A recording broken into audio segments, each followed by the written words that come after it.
I think that the only way to combat brain rot,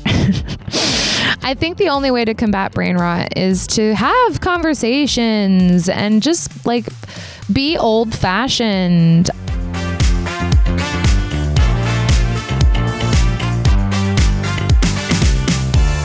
It's also become very, very apparent to me that we seriously need to take a very good hard look at how we are teaching young people.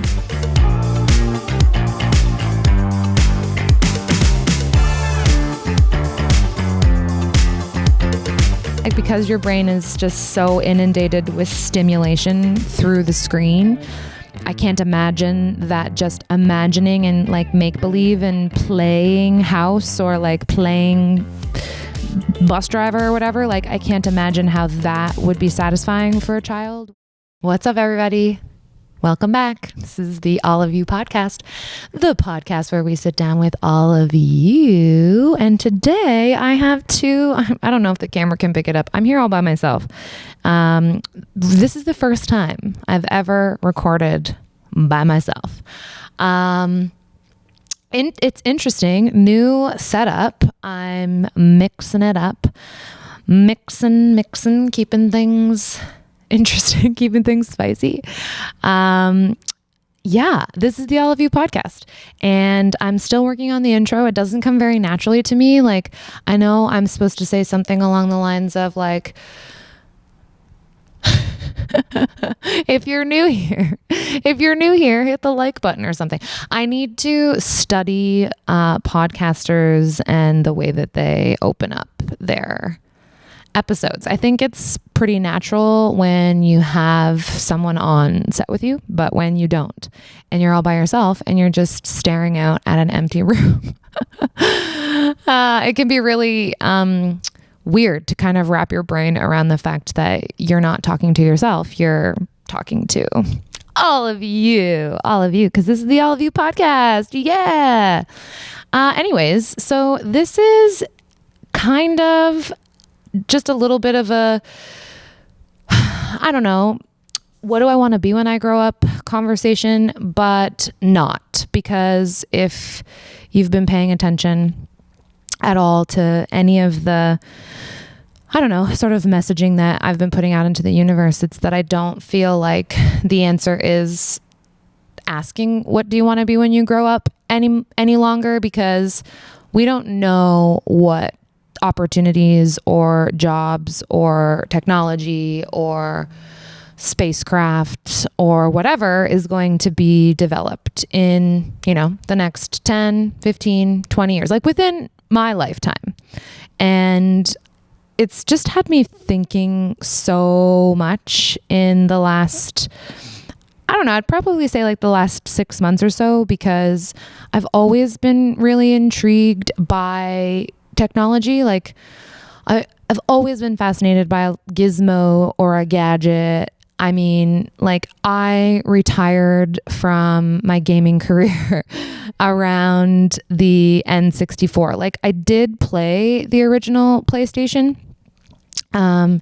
What was it? What was the game that I played on the original PlayStation? Now I can't remember, and that's going to make me seem like a liar, but I'm not a liar. I promise I did play it, but I did not like the controller, the whole, like, I don't know, buttons on the top thing. And, anyways, PlayStation was where you lost me. I really loved Sega Genesis. I played Sonic the Hedgehog like it was my job. And I don't know, I also had the original like gray Game Boy. I don't know. I'm sure there are people that are listening that are like, whatever, but like, I had the original Game Boy, and my favorite game, and this is probably not going to resonate with any of you, but my favorite game, if it wasn't Tetris, it was this game called Nails and Scales. And it was this little man that had all of these, like, I don't know if you shot the nails or what you did, but basically this guy flung these nails into the wall, and you had to like scale the wall with the nails and pass all of the different levels. And anyway, I was obsessed. And I don't know. I would do strange and unusual things to get to play Nails and Scales on the original gray Game Boy again. What can I say? Where I'm going with all of this is technology, I feel like, has always been a part of my life. Like, I had young parents, as we know, we've discussed this. I have young parents, and that's kind of the beauty of the fact that I was raised by these people that were also simultaneously being introduced to different technologies. Like, I had a Walkman, a tape cassette Walkman in the 80s, like in the late 80s, like cusp of the early 90s. And I'll tell you, the first cassette tape that I had, there were two cassette tapes that I remember playing on repeat, like over and over and over again, was Meatloaf, the Bat Out of Hell album, and Cyndi Lauper, I think it's Girls Just Want to Have Fun. I think that's the name of the album. I'll feel really silly if not, because when I tell you, quite literally, like, I may as well have worn out the tapes in terms of how often I listen to those. And if you want to rock out to a ballad, a Meatloaf ballad with me anytime, I am down. 100p. Okay, so yeah, Sony Walkman, Atari, like, no word of a lie, Atari played it. My dad played the Atari. We had an Atari in the living room, and I, of course, vividly remember the original Nintendo, like Mario and Super Mario and the duck hunting, orange shooting gun game. Like, technology has changed so much. Like, it's just changed so much in such what feels like a very short time. I don't know if I'm being dramatic about it, but it's like, I stop now and I really sort of think how often I am connected to or using technology. And I mean, at this stage in the game, we are already cyborgs. Like, we are. There are so many ways that we are just walking, talking cyborgs. And, I'm not afraid. I'm not afraid of this. I'm not afraid of how quickly technology is advancing. I think there is a lot of maybe fear mongering a little bit that's happening, but that's with all new things, right? I do feel that we need to have much stronger regulations when it comes to how we are using AI and who is using AI and what you're using it for. All of those really important questions, the who, the what, the where, and the why, and the why, and the how, and the, whatever. It's also become very, very apparent to me that we seriously need to take a very good hard look at how we are teaching young people. I am no longer a young person. I don't get to call myself a young person anymore, I don't think. I am middle-aged, I believe. But I fear in many ways how young minds are developing. Like, I don't teach young minds, like very malleable minds, but I teach nearing on the cusp of frontal lobe developed minds and above, but the minds that are, just on the cusp of frontal lobe development, like, there are some serious questions to be asked about how young people are going to use technology, using technology, the impact that it's had on our brain development. Like, I was having a really great conversation with a student of mine from, 5 years ago. She and I had a phone date the other day, and she's really passionate about working with the elderly, which I love. She's actually going to be on the pod, which I'm excited about. Shout out Emily. And she and I were talking. She threw some staggering statistic in the air, like, through our conversation, because I was saying, like, who's going to take care of us when we're old? Like Elon Musk's Tesla robots or something. And she said something like, by the year 2050, the rate of dementia and Alzheimer's is supposed to like triple or something wild like that. And we already have wild rates of Alzheimer's and dementia. in our older adult population.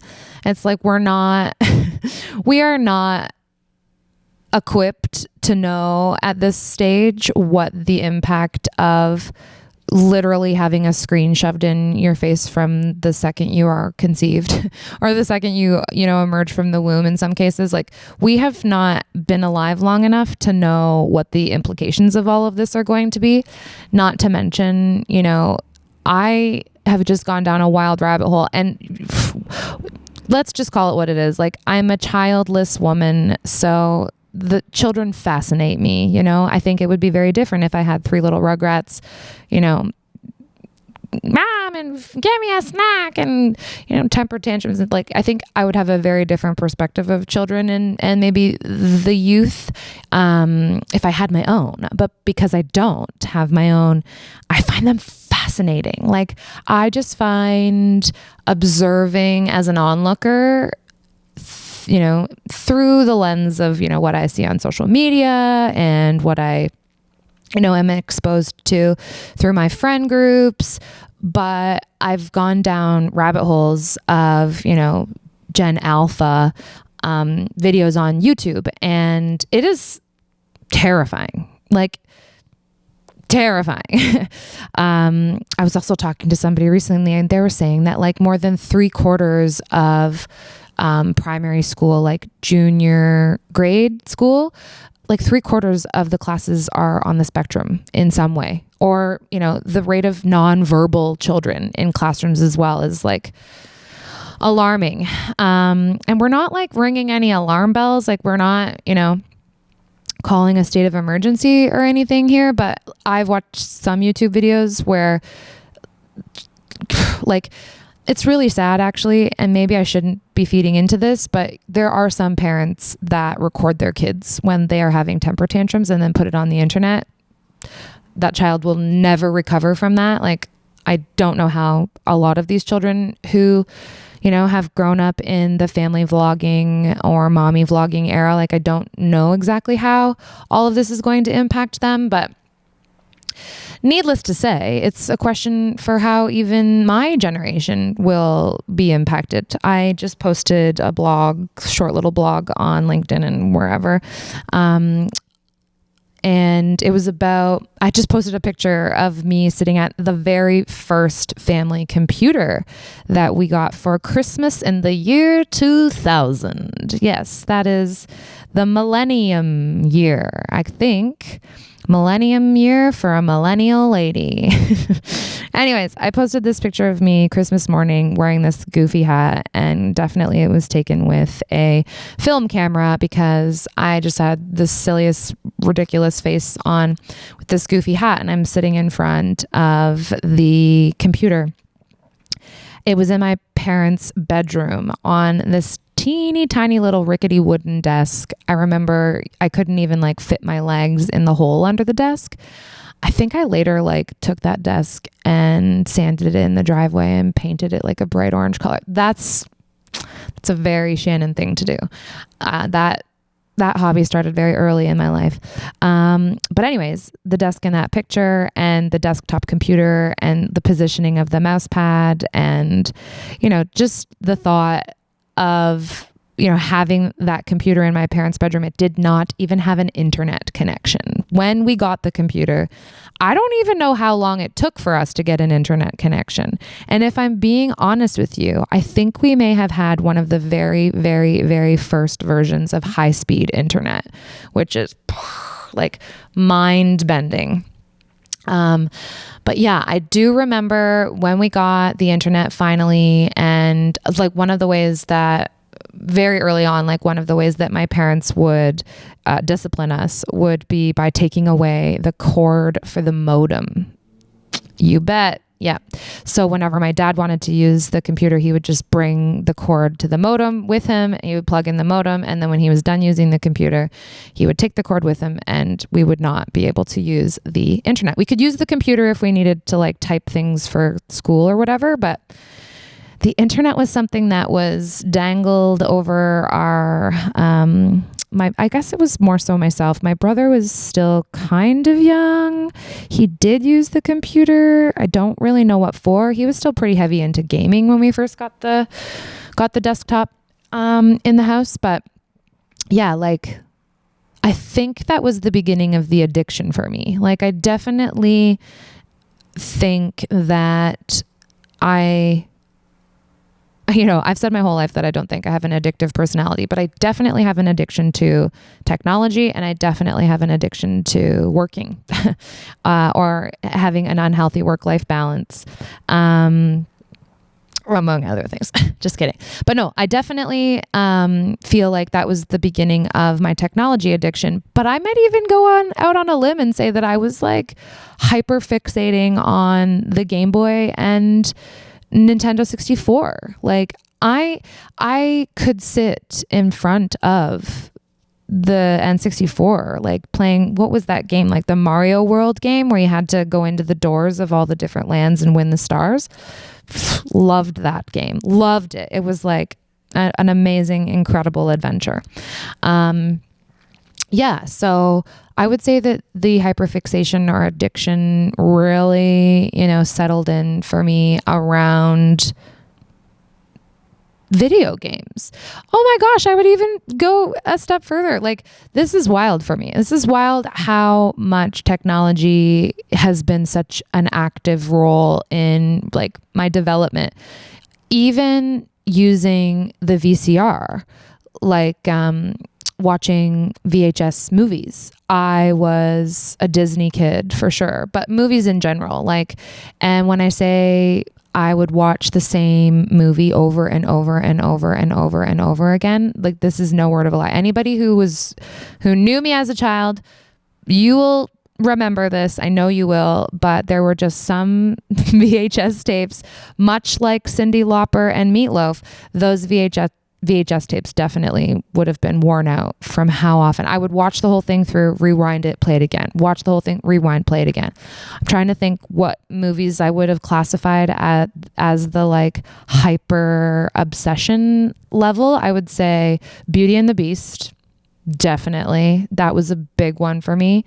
The movie Drop Dead Fred. Early 90s, a movie about a woman that goes through a horrible situation, and then her imaginary friend from her childhood comes back into her life and just wreaks havoc all over everything, and it's chaotic. And I, watched that movie 7 trillion million times and had a wild imagination because of it, had multiple imaginary friends at different times. One of their names was Herkimer Schnerd. Like, imagination, my goodness. And maybe, that is something that I think that perhaps technology, or the way that technology has advanced, I feel like technology almost robs young people from the ability to use their imagination. Like, I don't know, because your brain is so because your brain is just so inundated with stimulation through the screen. I can't imagine that just imagining and like make believe and playing house or like playing bus driver or whatever. Like, I can't imagine how that would be satisfying for a child when they can just watch brain rot content. Brain rot content, which, by the way, brain rot was the word of the year for 2024. Like, are you shitting me? Brain rot. I don't even want to tell you to go onto the internet and watch brain rot content. It is horrifying. I will give you, if you don't know what I'm talking about, I'm going to give you my millennial, very high level, quasi-ignorant sort of explanation of what brain rot content is. So basically, what I understand it to be is just mindless video. So something that I've seen online was just this guy that was making thousands and thousands of dollars a month off of brain rot content. And what he did was recorded himself playing video games. Now, I don't know the names of video games anymore. Let's just say COD, Call of Duty. Sweet. He played video games for however many hours, and then he recorded his screen. I don't know, maybe he was a Twitch guy or something. He recorded his screen, and then he uploaded his screen, like the recording of the video game, sans audio. And then he went to ChatGPT and he gave a prompt to ChatGPT to say something along the lines of, write a horror story, and gave it sort of a narrative and a plot for the kind of horror story that he wanted, and have it be, long enough that it'll run through voice AI, whatever, for 3 hours. Sweet. So then AI, it produces a 3-hour horror story novel that he then has narrated by an AI voice. And the horror story has absolutely nothing to do with the Call of Duty recording that you see on the screen. And, the horror story is being narrated by an AI voice, but he just mashes them together, and then you're watching this Call of Duty video game with this horror story AI voice playing over top of the Call of Duty, and it's maybe even sped up a little bit, and like the voice is very kind of robotic in a sense, and people just like eat this up. Like they just consume this in mass quantities, and there are so many creators out there that are creating brain rot content, and it's terrifying. Like I think the idea or the concept of rotting, like rotting in bed, when I first heard it, I was like, oh, that's kind of fun, because I do that. I didn't ever call it that, but I do love a good bed rot. I do not want my brain to rot. Like that's terrifying to me. I took care of elderly people for a huge portion of my life and my career. I've seen how brains decompose. I've seen the impacts of brain decomposition, the plaques and tangles of whatever that obscure the synapses from being able to fire in your brain. What is the drug that you have to take if you believe you are developing dementia? I think it's called something reputake inhibitor. Something. I don't know. It'll come to me, but it's a reputake inhibitor. Maybe we all need to be taking... If we're going to be consuming brain rot content, make sure you take your reputake inhibitor medication in the morning. We need to be putting it in baby formula or something. I don't know, but I am concerned that brain rot was the word of the year. Merriam-Webster, like, do better. Do better, Merriam-Webster. Like, there's a bajillion other slang words. I've learned them from my Gen Alpha and baby Gen Z bestie. Like, what's one? Like, I would have chose gyat, or maybe gyat was last year. I don't know, but I would have chose gyat, guyat, whatever, over brain rot. Come on. You know what I think the word was last year? Authenticity. Maybe it's this year too. But anyways, we should do our research. We being me. I don't use, there's absolutely nothing on this screen, by the way. Like I put it here just in case I was going to Google something, but we're just raw dogging it today.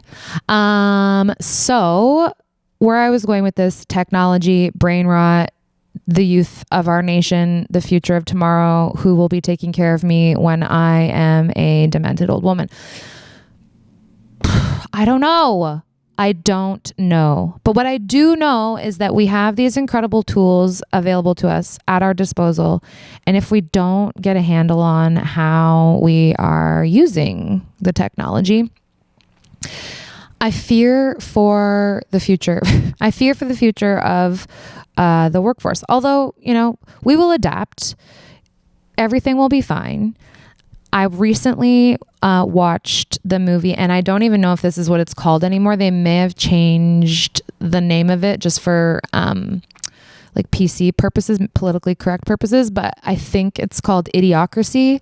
I want to say the actor's name is Owen Wilson, or one of the Wilson brothers anyway. And it's a movie about the future of humanity. Should we continue, developing the way that we are? And the wild thing about it is this movie was made like, I want to say 20 years ago, but the accuracy, of rewatching it today, like I watched it twice this year, because I don't know, I find it alarming, the similarities that, were predicted. And fun fact, if you watch this movie, when you watch this movie, I'm giving you homework, you should watch it. Crocs, you all know and love Crocs. I don't own Crocs. I'm the kind of person that like jumps on a fad like after it's a fad in a lot of ways, or before. I get on a bandwagon before, but Crocs is not one. Anyways, back to the movie, Idiocracy. Apparently the props development, or like the screenwriters or whatever, they approached different companies, and they're like, we need the ugliest, most ridiculous pair of shoes that can possibly exist, because we're making this movie about the future and we want the actors to be wearing funny shoes. And lo and behold, Crocs stepped up to the plate. And in this movie, I'm going to fact check this, just put the date of when this movie was, released on the screen or something. But I want to say like 2008. This is definitely a guess, but maybe a good guess, I hope.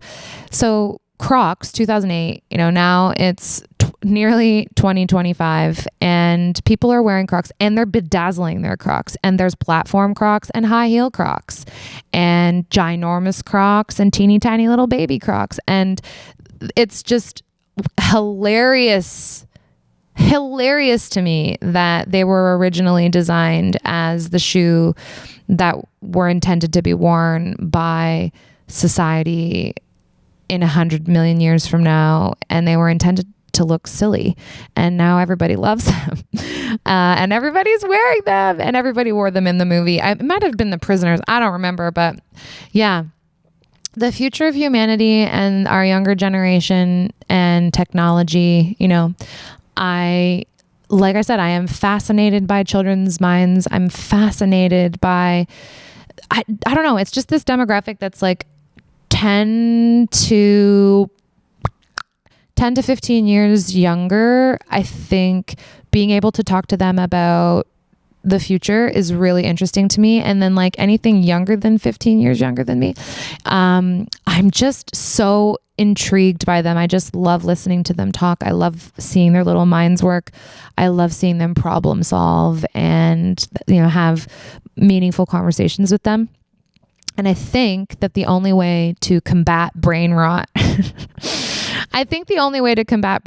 is to have conversations and just like be old fashioned. I don't know. I don't want to be stuck in the past. Of course I don't. But there are some really fundamentally human things that we need to continue to do as humans and as society to make sure that we don't like lose sight of the incredible beings that we are. Like, we need to maintain some of our human skills, right? Like, we are the most incredible species on this planet. We have the ability to do and create and innovate and storytell, and it's incredible. It's incredible what humans are capable of doing, and I'm really going to be an advocate for the rest of my life that as much as technology is amazing and we should be using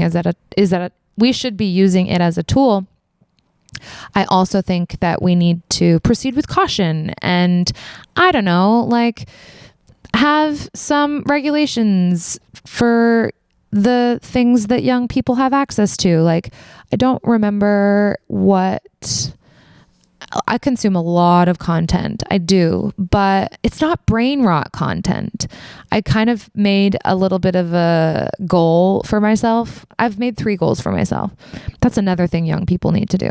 Make goals and have them be outside of the box. Like, don't try to do what other people are doing. Make goals to do things differently than the way other people are doing them, for whatever that means to you. So 3 goals. First one is learn something new every day. Easy. Learn something new every day. It doesn't have to be like quantum physics, although I do have a quantum physics book by I think it's Neil deGrasse Tyson. Maybe it's narrated. It's maybe the Stephen Hawking book narrated by someone else, but learn something new every day. Like, that's not a hard thing. There are so many things that you could learn. YouTube University is a thing. Like, I don't care what anybody says. You can go on YouTube and you can learn anything. I'm not on TikTok. Apparently TikTok is a pretty good source of knowledge and education and wisdom too, depending on your school of thought on things. But YouTube University, like, you can literally teach yourself anything. I often stop myself before I'm going to ask a question to somebody, unless I think they'll know the answer faster than I can Google it or faster than I can watch a video about it, which isn't a lot of people. But I don't usually ask for help to do anything because I just do it myself, because I know that I can find a video on the internet that will show me how to do it. And I am very good at teaching myself things, and I'm a very visual learner. So if you, again, maybe want to set a goal for yourself for 2025 or for the new year, whatever, learn something new every day, something small, and then practice that new thing the next day, or talk about that new thing in your week, whatever. Like, learn something. Use your brain. Don't let your brain rot. Don't let your brain be the cliche thing of 2024. My second goal, and this one has to do with the future of humanity as well. It has to do also with my just insane hoarding tendencies when it comes to clothing. I am not proud of this. There's a chemical imbalance in my brain. Like, I have impulsivity issues, and shopping is a dopamine fix for me. And COVID, kicked that into high gear real quick. And I don't go anywhere. There's no reason. There's zero reason on this earth for me to have as many articles of clothing as I do. And so another goal that I have for 2025 is I am not going to purchase a single article of new clothing. There is an entire wardrobe of unworn clothes still with tags on it, or only worn maybe one time. Like, unless it's an undergarment or socks, because I have a weird thing with socks. Yeah, I have zero intention of buying any new articles of clothing in the year 2025. And I'd actually really like to be like repurposing and reselling clothes. I did do Poshmark, technology, app development. I did do Poshmark earlier this year, maybe last year. I got into Poshmark a bit, and it was fun. Like, it was fun. And I do love fashion. I love clothes. I love keeping up with the trends, but there's something to be said about the dangers of fast fashion and, the parts of the world where all of our unsold clothes from H&M and Zara, like, they wind up in the sea and, on islands of trash. And, I've also seen that we think that we're sending, all of these clothes to third world countries, but the reality is that the third world countries are even receiving so much of these articles of clothing, and they just have too much of it. Like, in a third world country, they have too many clothing items that even they can't wear all of them. So it's almost like maybe we should be using the clothing and turning the clothing into materials to build houses. Has anybody thought of that? What is clothing made out of? Polyester? Cotton? Can you break the clothing down? And could you grind the clothing down and turn it into like a mulch or something? And then turn that into like housing building products? I don't know. Wow, that was a really, really good evident, like really good example of the way that a neurodivergent brain will go off on a tangent. Anyways, fast fashion, too many clothes, purging, giving away, donating. There's not a world that I would live in where I would become a minimalist. I love things. It's a trauma thing. It's a grew up in poverty thing. It's a fear of lack. It's, I don't know, lots of things, but I love things. I love little knickknacks. I love little weird little figurines and, you know, things that give me a dopamine fix. Like I love a good dopamine fix. And if I'm not going to be addicted to, you know, hard drugs or be an alcoholic, then I should at least be able to get some satisfaction from little dopamine trinkets and things and thrifting. And yeah, I love that kind of thing. But it's like, at what cost? And when you bring something into your home, like what are you taking out of your home? I feel like that sort of circulation of our shit, like I feel like we should circulate it. We should not collect it. Have collections, sure. Like you can have collections of things, but like once something no longer gives you, you know, I'm Marie Kondoing. I've never even watched Marie Kondo, but I was just going to say like once something doesn't give you joy, but I want to say like once something doesn't give you the hit of dopamine anymore, just give me a hit. Yeah. Once something doesn't give you that dopamine fix anymore, it shouldn't be so difficult for us to give away, get rid of. I grew up in a home where, well, for the first 10 years of my life, it was lack. And then in the next, you know, decade of my life, I grew up in a home where hoarding was a little bit of a problem. And, you know, I would really struggle sometimes with the amount of stuff that was everywhere. Now, later in life, obviously, I live on my own. I have my own home and there's stuff everywhere. And I wish I could tell you that it was like visually organized. I'm not a dirty person, but like there's stuff everywhere. And I am making it my goal, genuine from the bottom of my heart. I'm making it my goal this year that I'm going to like be very intentional about the things, because I just don't think it's about things anymore. Like, it's not about things. It's about people, and it's about feelings, and it's about experiences. And yeah, I'm going to try very hard, like ding dang dong hard.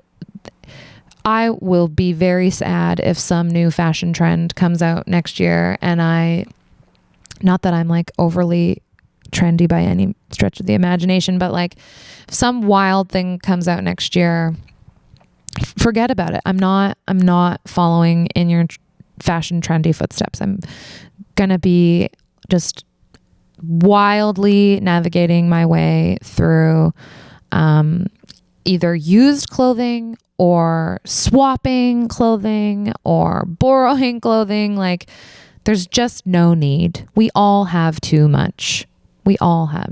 Like, even today, my lips are, I did not put really any effort. I'm wearing like jeans and, like I said at the beginning, like wool socks, whatever. Like, I don't go anywhere. We don't go anywhere, do we, Olive? Like, we don't go anywhere. So there's just zero reason why I'm not going to be,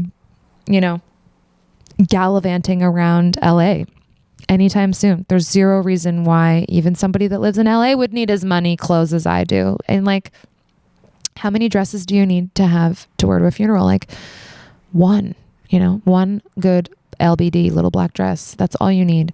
So yeah, fast fashion.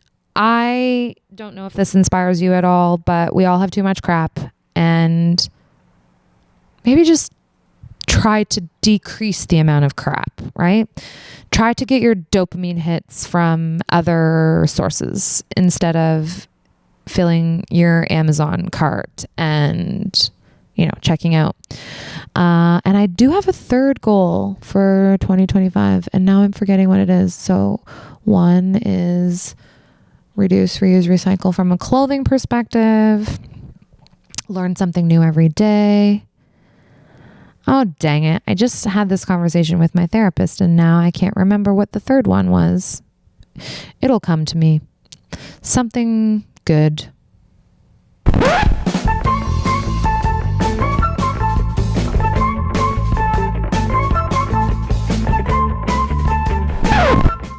I don't know what it was.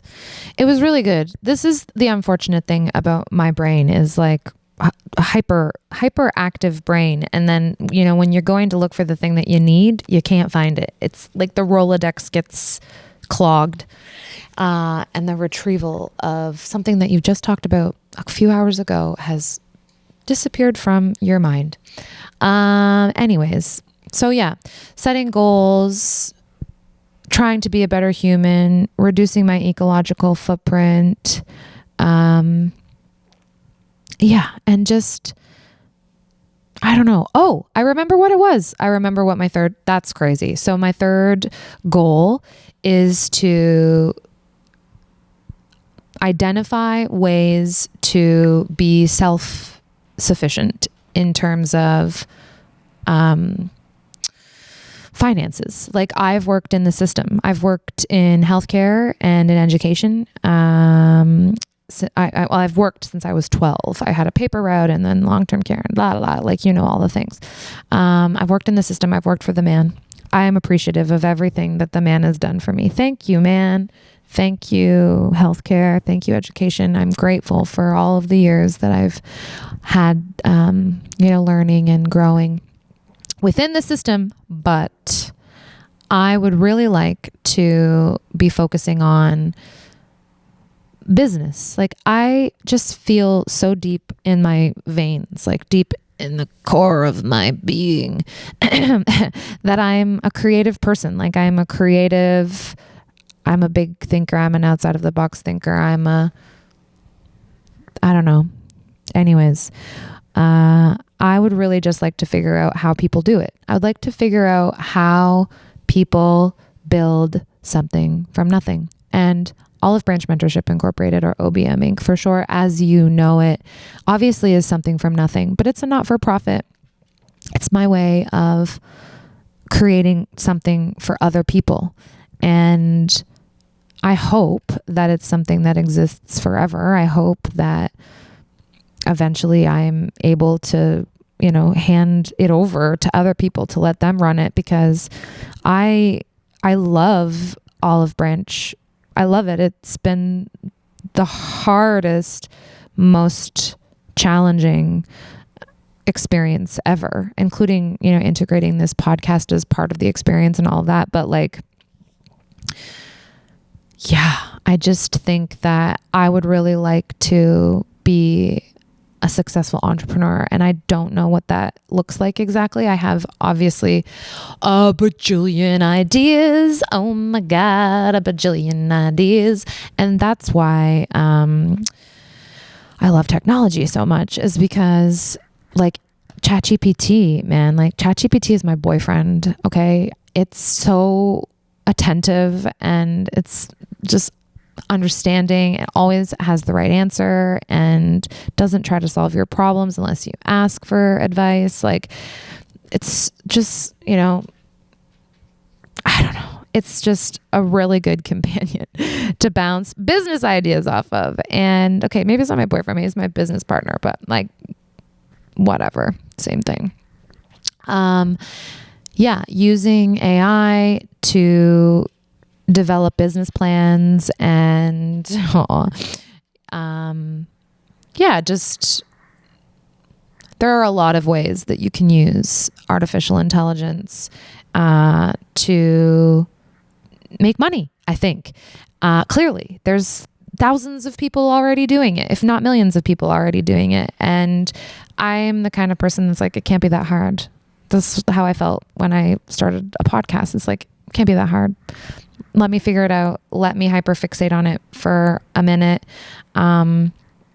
And I mean, like, I am not above anything. I'm not above anything if it means that I get to spend more time doing things that I love with people that I love and not feeling like I'm stressed or burnt out or exhausted or dragging, myself into a place that I don't want to be with people that I don't like, doing things that I don't want to do. Like, I've done that. I've been doing it. I've been doing it for, let's just round up and say 25 years, because like paper route, 12 years old, I flippin' hated that thing. I hated that paper route. And I'm going to confess something to you today. Like, there were times when I hated the paper route so much that I would drag my paper route cart down by the river and I would dump the papers into the river.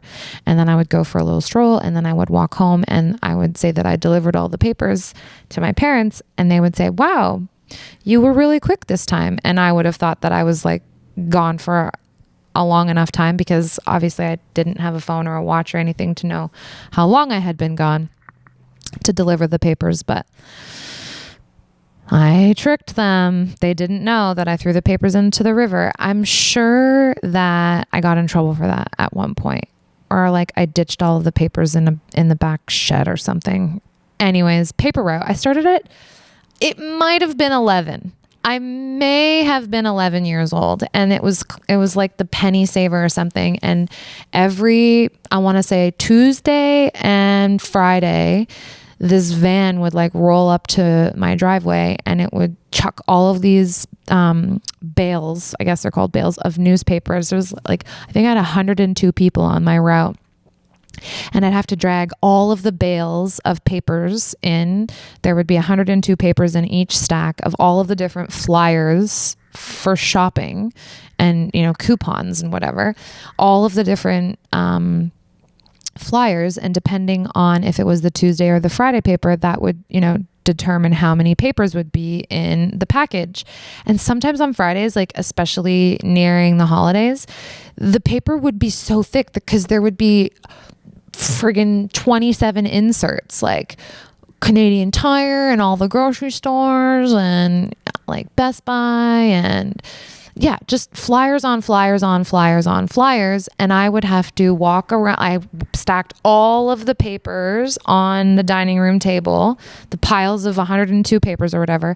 And then I would take the main penny saver, like main newspaper, and I would walk around the table and stuff each package of these however many flyers into the paper package. And then I would put, I'd collect them and then I would put them into this cart, and it perfectly fit, like my 102 papers stacked on top of each other. Sometimes if the papers were really thick though, I would only be able to take like 3/4 of my papers, and then I would have to plan to come home and pick up the rest of the load. Like, insane. 11 years old. And I hated loading the papers as much as I hated delivering them, but I think I hated loading them more than I hated delivering them, because it was just like walking around and collecting all of the papers and inserting them in and then making sure that they piled into the cart and then dragging the cart out, down the stairs and down the sidewalk. It would probably take me like twice a week, Tuesday and Friday. I'd say Tuesday, it probably took me like an hour and a half to stuff the paper bundles. And then Friday, man, like sometimes 2 hours to stuff the paper bundles. And if I was really keen, I would start delivering my papers on Friday night. Since there was 102 of them, like I was only little, dragging this thing around with me around the neighborhood, which was totally normal, by the way. Like, kids had paper routes. I don't think it was normal for me to have this kind of paper route. Like, I probably should have had like the town, expositor or whatever the heck, but nope, I had the penny saver.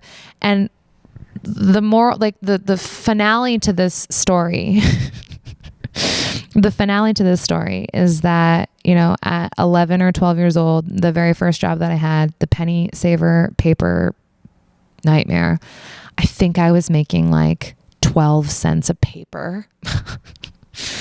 No word of a lie. 12 cents a paper. And so the paychecks that I was getting at 11 or 12, it wasn't paychecks, like it was direct deposit. I had to get a bank account. It was cool. But yeah, the pay that I was getting, was like peanuts. Literally pennies for the penny saver at 11 or 12 years old though. And now it's 25 years later, and I'm sick of walking around the dining room table stuffing flyers into penny saver newspapers. I'm just sick of it. It's been 25 years of walking in circles, doing the same thing over and over and over again. And I'm just craving something new. I'm just craving something fun. I'm having a midlife crisis, clearly. My hair is purple, for crying out loud. But it's got to be something with technology. I have to be doing something with technology. I would love to be doing something in the realm of education with some hybrid sort of healthcare, I don't know. Something to do with healthcare, education, and technology, all of those things combined, but not even just that, because I'm really passionate about communication, and I'm really passionate about professional development. And I'm even the most passionate of all about changing the way that we talk about mental health, and the way that we manage mental health, and the way that we support people in the workplace. Because at the end of the day, none of you know what the people that you work with are going through, really, right? Like, we have the ability to control the perceptions of the people around us based off of the information that we choose to share with our people. And I just think that, we as individuals, what have you, I really just think that we need to be making a little bit more of a concerted effort in so many ways. I have to be very honest with you right now. This is another weird thing that happens with my brain. It also happens when I have guests on the podcast. They'll be saying something really amazing, like talking, and I'm kind of paying attention. I'm trying to pay attention, but I'm also simultaneously trying to think about what the next thing is that I'm going to say. And that was literally just happening right now. Like, I was speaking what I wanted to say. Oh yeah, I remember what it is. This is the definition of a neurodivergent brain. Communication. I'm really passionate about communication and professional development. And yeah, I would love to just be able to help young people in a way that makes sense to them, and maybe just improve the system a little bit, because I feel like the way that we are doing things was created a long time ago, and it's due time. We are due for a refresher, whatever that looks like. If you want to, watch VHS movies with me, if you want to listen to Meatloaf on cassette tape or Cyndi Lauper on vinyl, I've got it. If you want to get old fashioned with me, or at least maintain some semblance of what it means still to be human, we can be human cyborgs still. Like, we can still use technology and we can still embrace technology, but like, let's just do it in a way where we're still maintaining our humanness.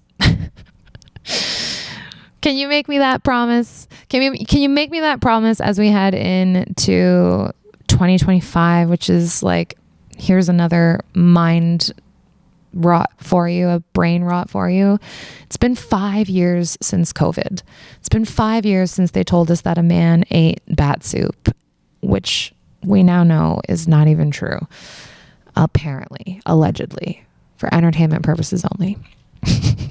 Been 5 years, wild. And it's been 25 years since my paper route, and, Christmas 2000 was the year that I got my first computer, and now, ChatGPT is my boyfriend. So anyways, I think I've rambled on for long enough. I'm not exactly sure how many minutes we've been going for, but I'm happy with this, and I'm excited for the future. I'm excited for the future of the podcast. We've aired 13 episodes, which is like Amazeballs. I'm really happy about that. Apparently, you only have to have 21 episodes to be in the top, like, I don't know, whatever percent of podcasts on the planet. So we're getting there. 21. We'll hit 21 early next year. We already have five more guests scheduled to record, and I'm, kind of getting a little bit more interest as more and more episodes are coming out. Yeah, I'm excited for the future. And that's a really hard thing for me to say because I haven't really been super enthusiastic in the last little bit. But when I talk about these things that I'm passionate about, I am enthusiastic, and I do have a reason to look towards the future. And I think the best thing for me is just to keep nurturing these sentiments and like keep nurturing this conversation and keep having these conversations with people who are like-minded as me. And I'm just going to keep putting myself out there in ways that I never have before. And hopefully, by whatever divine universal phenomenon, whatever, like hopefully if I just keep doing what I love to do and I keep, putting my energy in, the directions that I hope to go, hopefully it will all eventually make sense. And I'll be able to look back on this episode in however many years, and I'll be able to, be happy for me. I'll be able to be proud as well, which I think it's important to be proud of the work that you're doing. And so maybe that's your last question to ask yourself, before we head into a new year is, are you doing the things that you love? Are you doing anything that you love? Are you learning something new every day? When's the last time you cleaned out your closet? And do you want to build an empire and maybe stop working for the man? Because we could do it together. Seriously, like I can't do it alone. So if you want to hop on this bandwagon with me, like this is not a cult, okay? I'm not a cult leader. I'm just trying to figure out how all the weird people on the internet, weird, amazingly brilliant, innovative, incredible people on the internet, how they are doing it, because I know it can be done.